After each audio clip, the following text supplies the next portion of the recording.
Thank you all for coming. Welcome to Pomona Student Union's first full-form event of the year. Thank you all very much for coming. Tonight we will be unpacking capitalism and socialism and how these opposite ideologies manifest in the current American political landscape.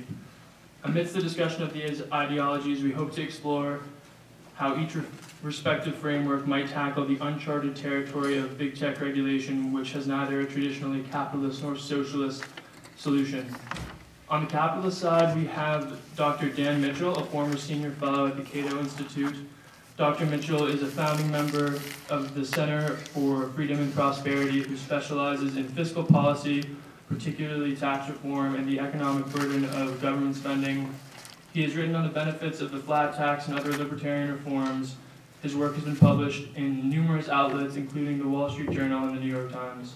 On the socialist side, we have Mr. Nathan Robinson, who is the editor-in-chief of Current Affairs magazine. He is a JD from Yale Law School and is a PhD candidate in sociology and social policy at Harvard University. He has written extensively on the importance of merit of socialism in many different media outlets. After the formal debate portion of the event, we will open up the floor to student questions. And so without further ado, I will let Sarth back. Tonight's moderator, take it away. Hi, everybody.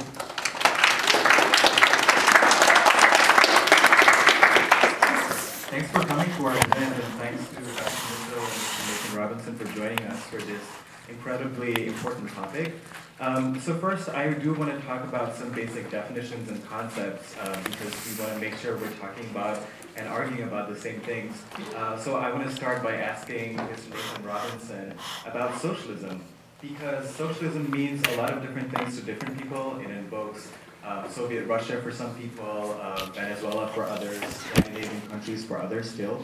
So Mr. Robinson, when you're talking about socialism and advocating for democratic socialism, what do you mean, and what kind of a democratic socialist reality do you envision in the United States? Well, so first, thank you for having me. Thank you all for being here. Thank you, Dr. Mitchell.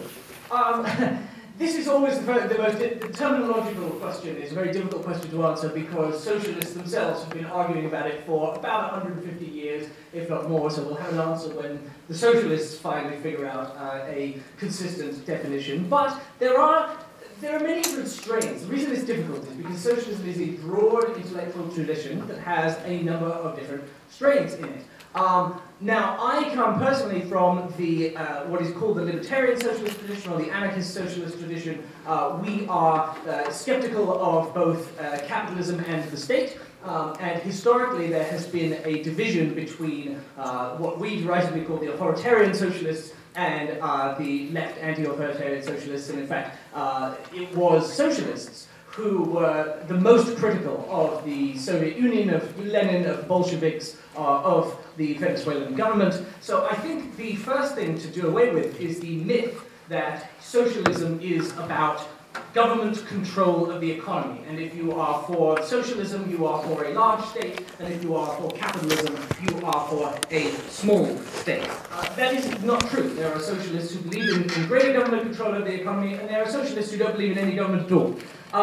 And the unifying thread among socialists can roughly be described as worker empowerment, radical democracy is what people talk about. People talk about economic democracy. Now, what do they mean by worker empowerment? Well, if you could boil the socialist philosophy down to a phrase, it's probably something like workers should be in control of their workplaces. You often hear about the means of production, but what socialists often really mean is that in the workplace, it is the people who do the labor who should have a significant say in how the workplace operates. And that's why people in my socialist tradition have been so critical of authoritarian socialism that actually takes away the rights of workers. But the reason socialists talk about workplace democracy is that we believe that in a free market, supposedly free market system, there isn't real freedom. There is freedom in the sense that your property rights are protected, but if one group of people, one small group of people owns all the property, and the rest of the people have to sell their labor,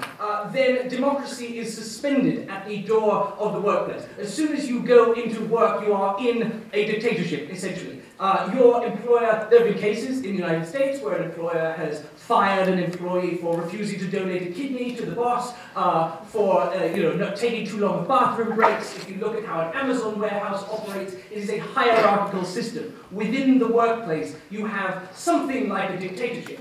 And so whether you resolve that through state means, through imposing things like requirements on employers that they provide things like paid family leave so that people can take time to be with a sick child, or they can take paid time off when they get pregnant, or whether you build worker cooperatives, alternative structures, whether you unionize your workplace, as the Pomona dining hall workers did here a few years ago, where they were dissatisfied with their conditions, which were intolerable, where they faced irregular hours, where they were fired without cause, or they organized and they demanded and they built power. But what socialism means for us generally is an egalitarian world where people have more power over their own lives, where it's not just the freedom to have private property, but it's meaningful freedom, the freedom to be able to live your life well without thinking that if you tick off your boss, you can be fired without cause, without having to worry that you're not going to be able to afford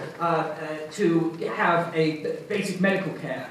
These sorts of things, we say, create real freedom, the establishment of the basic conditions that actually enable you to do things rather than just in theory. What we can socialists say is that capitalism sounds great in theory, freedom is wonderful, but it doesn't work in practice, because in practice what you have is people subordinated to the whims of their employers, and that's an intolerable situation. Thank you. And for Dr. Mitchell, the American economy is typically understood to be a capitalist system, a more capitalist system than others. What does capitalism mean to you, and does the U.S. fit that description? Well, this won't be a very good debate because I agree with some of what Nathan said. As he pointed out, socialism has all sorts of possible definitions. The same thing is true of what is a capitalist or a free market economy. Do you have to be Hong Kong, where the state is very small? Can you have a welfare state but still rely on markets to allocate resources like you have in Scandinavia? Is that capitalism? My short answer, and I admit it's not going to be satisfactory, if you talk to 10 different free market people, you might get 5 different answers, but my first thing that I always do, especially when I go to a new country, is I'll look at the economic freedom of the world published by the Fraser Institute, but also the Index of Economic Freedom published by Heritage, the World Economic Forum's Global Competitiveness Report. There are a number of different indexes out there that measure countries not just by the size of government measured as a share of GDP. I'm a fiscal policy person, so I've always thought that's an important metric. But when you're considering what's a capitalist economy, it's really a question of to what extent do markets determine the allocation of resources. You get into all sorts of boring jargon about labor, capital, jobs, investment, so on and so forth, but it fundamentally boils down to, are consumers driving the allocation of resources, or is government driving the allocation of resources? And so when I look at something like economic freedom of the world from Fraser, it has 5 major categories. Fiscal policies, 20% of a nation's grade. Monetary policies, 20% of a nation's grade. And then you go on to quality of governance, regulatory policy, and trade policy. So to put it all in a nutshell, do you have free trade? Do you have small government and low taxes? Do you have good rule of law? Do you have allowed command and control regulation, or do you basically allow unfettered markets? Those are the characteristics of a free market economy, and there's no such thing as a pure free market economy, and there's probably also no such thing as pure socialism or pure statism. But when I look around the world, I see the countries that grade higher. You look at the places like Hong Kong and Singapore that year in, year out have the fastest rates of economic growth, the big increases in prosperity over time. That's probably, if I was to boil it down, that's the reason that I'm a capitalist or why I'm a libertarian. I think it just delivers better results for people over time. I don't trust giving a lot of power to governments because I think governments tend to get co-opted by interest groups, and interest groups then use government in ways that don't benefit ordinary people. Thank you. So a 2014 Gallup poll found that Americans worry most about income and wealth distribution and the size and power of the federal government. So do you think there is a typically capitalist and typically socialist response to these issues?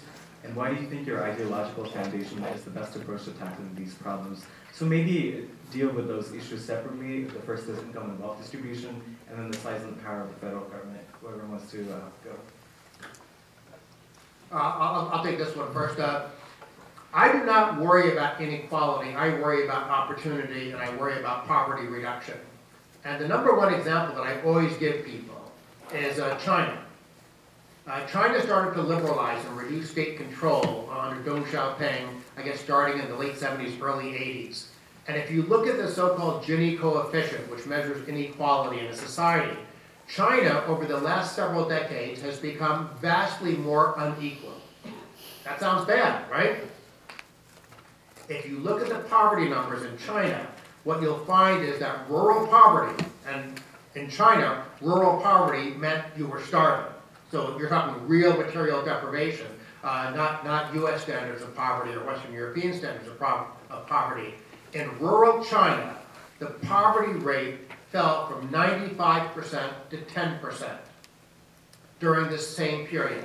So in other words, by opening up their economy to markets, by reducing state control of the economy, what happened is everyone got richer in China. Yes, some people got richer faster than others. China became more unequal on paper. But you know what? If I'm a poor person in rural China, I am overjoyed that China liberalized its economy. Because now, instead of worrying about my children starving to death, I now have probably a lower middle income standard of living, certainly by our standards, but a far, far better standard of living than I used to have when the state controlled everything. So the bottom line is, I think it's much more important to focus on growth, on opportunity, on poverty reduction. If you focus on inequality, and this is the debate I have with many of my left-wing friends in Washington, they get very upset that Bill Gates and Zuckerberg and a lot of these rich high-tech people, they get very upset they're so wealthy. And I say, okay, if you take their wealth away, is that going to make poor people richer? No. What makes poor people richer is a fast-growing, thriving economy. We today are much richer than our parents. Our parents were richer than their grandparents, and so on and so forth. Why? Because for the most part in our society, we have allowed markets to function. We've allowed people to get richer. Some people get richer faster than others, but so long as there's that opportunity to rise, I think that's the best approach. I don't think focusing on how to reslice a shrinking pie is the right answer. Yes, maybe in the initial period, you can redistribute some money and make poor people better off on paper, but if the net result is that your society is growing slower, your economy is not as vibrant and dynamic, in the long run, you're going to make poor people worse off. And so on inequality, whether it's wealth or whether it's income, I think that's the wrong focus. I'd rather focus on poverty reduction. So this is a common point that is made among people who support relatively unregulated capitalism, that we shouldn't focus on inequality, we should focus on the reduction of poverty. Stephen Pinker says this in his new book too. I think it's worth clarifying why we on the left actually care about inequality. We don't care about inequality because we believe, for some sort of irrational ideological reason, that everyone should be at the same level. We believe in inequality because the problem is that in some ways, not in all ways, but in some ways, the distribution of wealth is zero-sum, in the sense that wealth is power. If you have more wealth than I do, you have more power in the society than I do. This means that you have more free speech than I do. You can broadcast your message. You can get your policies passed. You have, to the extent that there is a greater distribution, greater inequality of wealth, there is a greater inequality of workplace power. I think Amazon shows this remarkably well. Jeff Bezos makes his net worth increases by $232 million a day. He makes more every 10 seconds in his increase in net worth than the average Amazon employee makes in a year. And you see the inequality of power in the workplace. I mean, it took organization, it took the fight for 15, it took pressure from Bernie Sanders to even get Amazon workers to have a base salary of $15 an hour, because there is an inequality of power. And it's still the case that $15 an hour can't rent you a one-bedroom apartment in most of the urban areas in the country. Inequality does matter because the people who have the wealth, these are the people who make the rules of the society. These are the people who will prevent us from reaching a highly unequal society like the United States. The public's preferences, the public's policy preferences, they don't get enacted into law. You'll see that the public overwhelmingly supports paid family leave, as they have in the vast majority of European countries. Nearly every other industrialized nation has paid family leave. They have this by legal requirement. They have a universal healthcare system. These are things that the public here overwhelmingly supports. They're never going to get them. They're never going to get them because of the distribution of wealth in this country. Because the Koch brothers can spend $400 million on a single election cycle. And so, in a sense, it's, people often say on the free market side, they say, well, the poor aren't poor because the rich are rich. We should focus on making the poor poorer. We shouldn't redistribute money from the rich to the poor. Now, in one sense, that's just obviously not true, because the rich could always give the poor their money, and then they wouldn't be poor anymore. So the poor are poor because the rich decide not to give them any money. And if you took, it's true that you might slow down economic growth, but that's not actually the question. The question is, have you improved the welfare of the poor more than you have diminished growth in the welfare of the rich? And almost always you will. Redistribution is almost always an economically efficient policy. Now, why?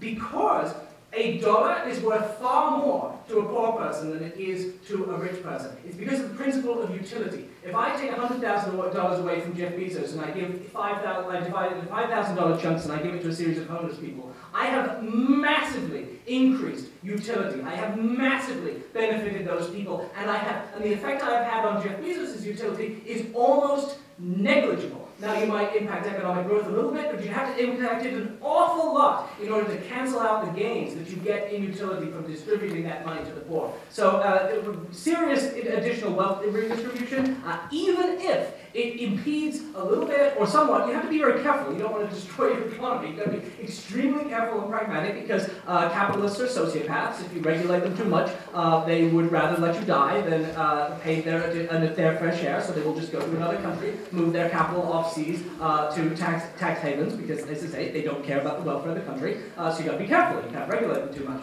or they'll let you die.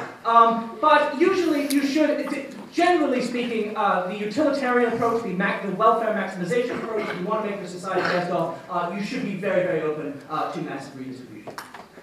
So I do have a follow-up question to Mr. Robinson before maybe Dr. Mitchell wants to respond to his comments. Do you think inequality as it exists in this country is a case of capitalism gone bad, or do you think inequality is a fundamental feature of all capitalistic systems? I think this is what happens when you have unregulated capitalism. I think the logical conclusion, the way I see it going, and I may be wrong, I can't predict the future, but here's how I see it going. I see increasing concentration of market power in the hands of a few tiny corporations. And that means that a small number of people make decisions that affect all of your lives. It means that the gatekeepers of free speech, it means the First Amendment doesn't matter. What matters is how Mark Zuckerberg decides to run Facebook. And we are increasingly going to be run. Amazon is going to rule your life. I saw an Amazon booth on campus. It's going to be everything. There's a free market libertarian at Forbes who said we should privatize public libraries and turn them over to Amazon. That will happen. That is what unregulated capitalism gets you. The privatization of public services. Amazon University will be the only university in town. And the thing about corporations is you don't get a vote. Corporations are undemocratic institutions. The government is a democracy. You get to vote in it. You don't get to vote about what happens in a corporation. It's a total dictatorship. It's outside the realm of democratic control. Now, even though a corporation is a creature of the state, we create corporations. They're a legal entity. We grant them limited liability. That's protection the state grants them. And so, they don't exist in a state of nature. They are creatures of the state, and we should treat them accordingly. But they're weird creatures because, as I say, they can do whatever they like, and they are sociopathic. They exist to enrich themselves and their investors without any regard to the possible social consequences. And in the environmental sphere, I mean, the real danger here is that in the environmental sphere, you're going to see, literally, this is not exaggeration, the world destroyed.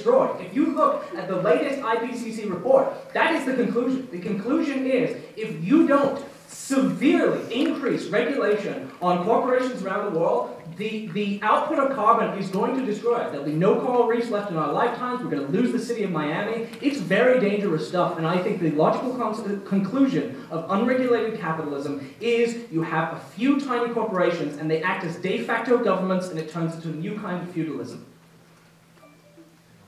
Mr. Robinson paints for us a very bleak scenario. Dr. Mitchell, do you share the same worries as he does? I share worries, but not the same ones that Nathan does. Let me make a couple of points. I'm glad that Nathan recognizes that you don't want to kill the goose that lays the golden egg. But let me give you a warning that even small differences in economic growth can mean a lot over time. If you went back to 1870 and simply reduced America's economic growth by 1 percentage point every year, today we would be poorer than Mexico. Now, 1% economic growth doesn't sound like much. From this year to next year, you might not even notice 1% economic growth. But because of compounding, over time, when you're looking at decades, it makes a huge difference in terms of the prosperity of ordinary people.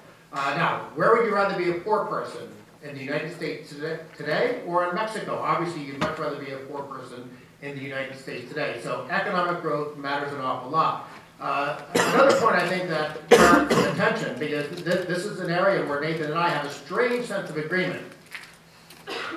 Do big companies try to exploit power to do things that are bad? Yes, of course they do. That's sort of like a definition of the Export-Import Bank. Big cronyist companies getting in bed with government and getting special subsidies. Or the TARP bailout, where big companies with big shareholders and big bondholders got Uncle Sam to underwrite their mistaken decisions. Things like that, I think, are highly morally offensive, and they're anti-market. But here's my concern when I have these debates about what's the appropriate size and role of government. If we know that big companies and wealthy people, for that matter, will sometimes use government to their advantage, what on earth makes us think that making government bigger will result in less of that? When you look at the European governments that are bigger than ours, you find even more cronyism, you find even more corruption, you find even more that big companies are using the power of government to advance their goals. That's why when I look at sort of this laboratory we call the world, with different countries trying different approaches, I much prefer the Hong Kong approach, where companies live or die on the basis of not how much power they have, but on how much they can please consumers. At the end of the day, assuming it doesn't have any sort of special backing or subsidies from government, a company can only thrive if it's doing things that make you and me happy. Because we're not going to voluntarily hand over our hard-earned cash unless the company is giving us something that we value. So my concern is that I don't want a large public sector with a lot of power, precisely because I don't trust rich people and companies not to use their power to turn government to their ends. There's an entire school of thought in economics called public choice, which is all about the analysis of economic incentives to the behavior of politicians and bureaucrats. What do politicians want to maximize? Not the well-being of society. They want to maximize their power, their ability to get reelected, their campaign contributions, and things like that. And so when you apply basic microeconomic analysis to the incentive structure of government, you find that you're taking some very serious risks when you make government bigger and more powerful. I want Jeff Bezos to know that every day, if he wants to be rich, he better make sure he's doing something to make me voluntarily happy. I don't want Jeff Bezos to think, oh, look at this big public sector with a lot of power over the economy. If I just spread some campaign contributions among people in Washington, they'll protect me from competition, they'll give me special subsidies, they'll give me special handouts. That's cronyism. I'm in favor of capitalism, and I worry that big government, almost by definition, necessarily becomes cronyism.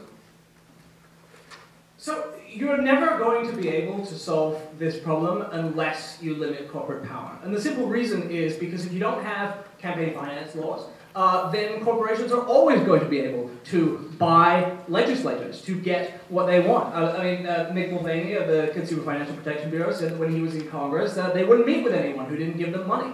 And the solution there, I don't think you would change this unless you change the distribution of money. I don't think you're ever going to be able to limit the degree to which government policies favor corporations unless you have meaningful democracy. You can't have meaningful democracy unless you alter the balance of power in society. Now, a couple other points. Dr. Mitchell keeps bringing up Hong Kong. Hong Kong not only has the freest market in the world, it also consistently ranks among the highest in terms of global unhappiness of its population. Oftentimes what you find is that overall prosperity is not a good measure of human well-being. And we can pretty much understand why that would be. First, because you have to look at the distribution of that prosperity. It doesn't matter if the country as a whole is doing, because we don't live in the aggregate, we live individual lives. And secondly, we see this among people in the United States. I mean, everyone in my generation, we live very well. We have, iPhones and avocado toast, as everyone points out to us. But we also live in more stressful, anxious lives, debt-ridden lives, and we live these lives because of capitalism. And these are features that aren't captured in a mere analysis that says, well, the economy is doing better, so we're all better off. Would I rather be a poor person in the United States than in Mexico? Yes, but I'd rather be a poor person in any European country than I would be in the United States. I just came here from New Orleans last night. I met a man yesterday. New Orleans, Louisiana is the #1 state for inequality. We're also a very laissez-faire state. We have very few regulations. Being the #1 state in inequality means that I met a man yesterday who is homeless, living on the streets of New Orleans. It just has 3 teeth, I think. And I was speaking to him, and he struggled to talk, he struggled to chew. And America's the most prosperous country in the history of the world. And this is a man who can't afford to have teeth. And we don't realize what that means in people's lives, the amount of suffering that entails. Now, if you could just, it wouldn't take much, wouldn't cost much, and many, many other countries are able to do this, to guarantee dental care to people without harming their economic growth. You see that many of the countries, if you look at those rankings of economic freedom, what you notice is that many of those countries have far greater social welfare programs than the United States has. New Zealand's near #1. They have a much more government involvement in the healthcare system than we do. The UK is very high. If you were in the UK, you'd be able to just go to the doctor. And the National Health Service, which suffers because it's underfunded, not because it's a bad model, it suffers because it's deprived of funding by austerity policies. But the National Health Service, what you get to do, if you want to go to the doctor, you look up on Google, you just Google a doctor near you, you show up, you go, you get treated, and you leave. That's it, no bills. The people in England, and there's a lot of scare stories about the National Health Service, they would never, ever, ever give it up. You talk to people in European countries, ask them if they want to get rid of paid family leave, ask them if they want to get rid of their public health services. They don't. They never would get rid of them because none of them want to live like Americans. None of them want the risk that you get of, I can't afford to get sick. That's a sentence that is only spoken in America among all industrialized countries. I'll just make one comment. A poll a couple of years ago, 52% of the citizens of France said they would be interested in moving to the United States if they had the opportunity. That's all. So shifting gears a little bit to talking about an issue that doesn't typically feature in capitalist versus socialist debates. We usually talk about healthcare, education, and those kinds of things. But we have a question about the regulation of big tech companies. So earlier this year, we saw the Cambridge Analytica scandal sparking heated conversation about the lack of accountability and regulation of powerful big tech companies. For those who do not know, Cambridge Analytica was a British consulting firm that used the personal data Facebook collected from millions of users to influence voters in the 2016 election. So because there has been no explicitly capitalist or socialist solution to this problem, to the regulation of big digital tech companies, informed by the discussion we just had, how does each of you think that we should go about regulating large digital tech conglomerates? Do you think that your response is representative of capitalism or socialism as defined by the ideologies?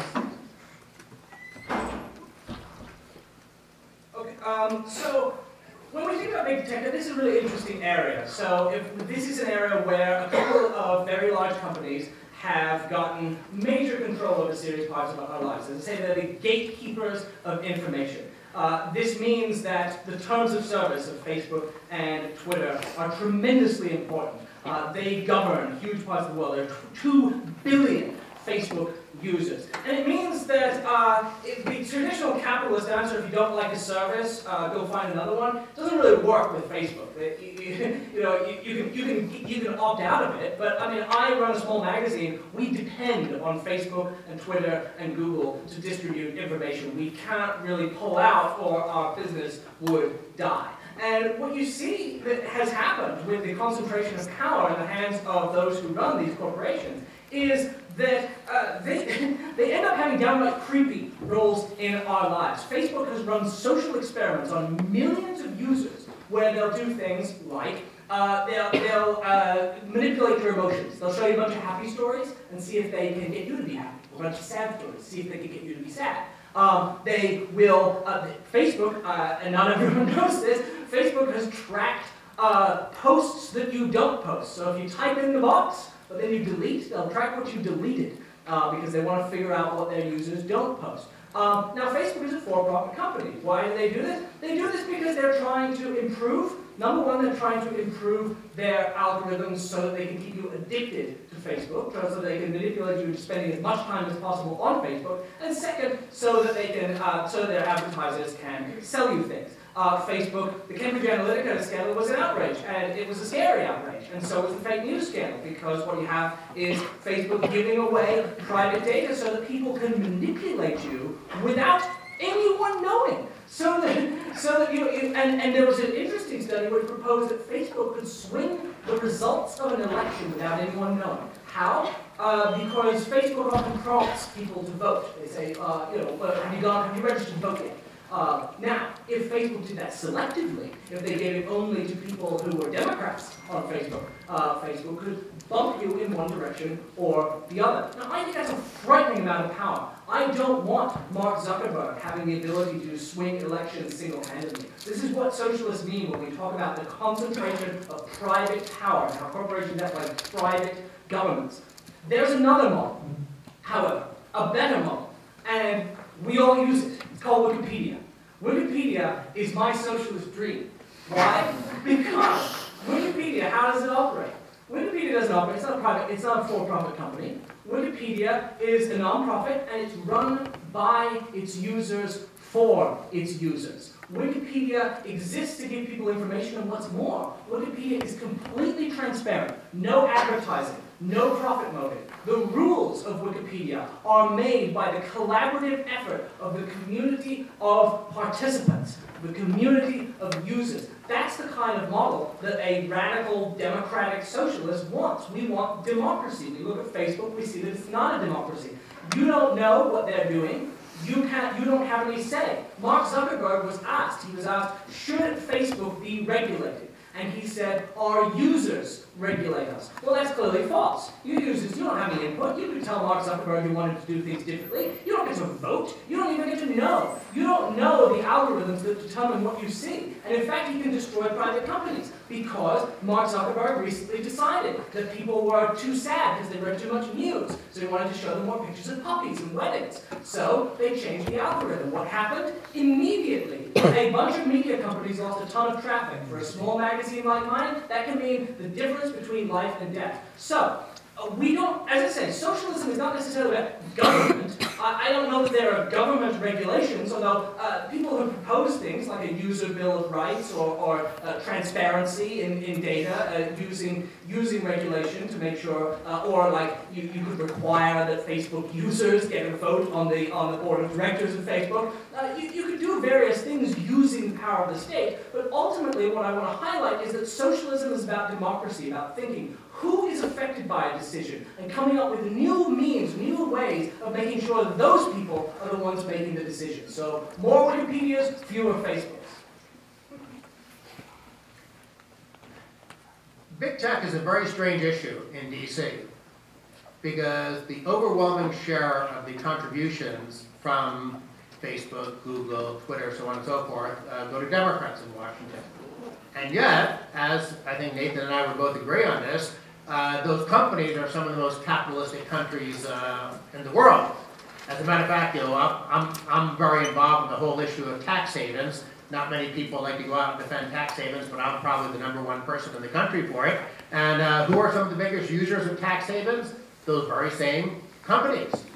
They're very, very skilled at making sure that they recognize profits in places like Bermuda and not in places like France or the United States, at least prior to the corporate tax cut. But I suspect even still after that, they're going to be very aggressive users of tax planning.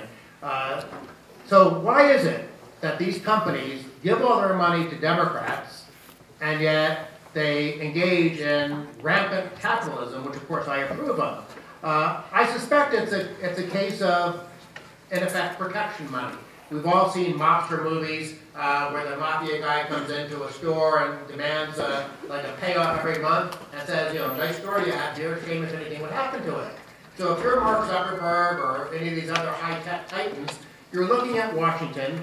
You know Washington has this ability to mess with you, and so you figure, well, Republicans probably won't mess with me because they don't really believe in it, even though, of course, they're just as much as likely to be cronies as Democrats are. And you look at the Democrats and say, well, they might mess with me, but if I give them protection money, maybe they'll leave me alone. That basically describes the current state of play of high tech in the United States. Now, I actually like that as a compromised result, because I don't think we'll be better off if government starts regulating these high-tech companies, because if politicians are regulating the companies, guess what the politicians are going to try to do? They're going to try to make it to their advantage. They're going to try to do controls that make them better off, not that make us better off. I agree that we should all be a little bit skeptical. We're the product. We're not the customer of Facebook, we're the product of Facebook. Yes, they sell our information, they target advertising. Now, in some sense, you could view that as positive. Oh, I'm very interested in the Los Angeles Dodgers, so I'm glad that Facebook knows my interests and they're giving me advertisements about the Dodgers and the playoffs and things like that. But maybe you find it creepy because you don't want Facebook to know all that. Guess what? You can choose not to participate in it. Now, would it be a problem if you're running a small magazine or a small think tank like I am, if you don't have access to the social media? Of course it would be.